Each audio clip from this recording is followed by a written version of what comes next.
Napanood nyo na ba to? Ito yung opening ng Paris Olympics. And as usual, ayan, tingnan nyo. Mockery to Christianity.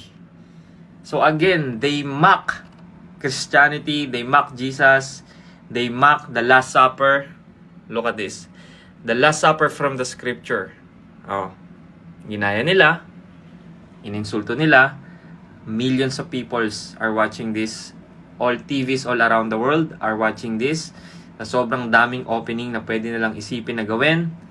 Ito ang naisip nila. Eh, syempre, dahil Christianity lang naman yan, mocking Christianity is not a big deal. Diba? They will just get away from it. Oh, Christian lang naman yan. Di naman big deal yan. Paano kung Islam yan? Paano kung Islam yung iniinsulto nila? Katakot-takot na public apology, cancellation, makakancel yung mga yan, yung gagawa niyan. Pero hindi eh. It's always Jesus, it's always Christianity. Now ask yourself, tanungin mo sarili mo, oo nga no, bakit laging si Jesus? Bakit laging Christianity ang minamak dito sa mga malalaking platform na to, tong Hollywood na to?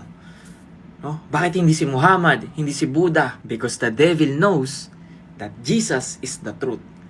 Jesus is the one true living God. Bakit niya nga naman aatakihin yung other false gods? Eh wala naman siyang mapapala dun. The Bible said, even the demon believe in God and they tremble. Isa lang ang kinakatakutan nilang pangalan, and that's the name of Jesus. The name above every other name. The King of Kings, the Lord of Lords. Kaya hindi nakataka-taka. Satan will use this huge platform to mock Jesus, to mock Christianity. Imaginin mo, Paris Olympics. Ang dami-daming pwedeng isiping openings. Mockery of Christianity pa. Mocking the Last Supper from the Scripture pa. Hello. Sabi sa Bible sa 2 Peter 3 verse 3, in the last days, scoffers and mockers will come. Satan knows his endgame. Alam niya na kung saan siya mapupunta eh.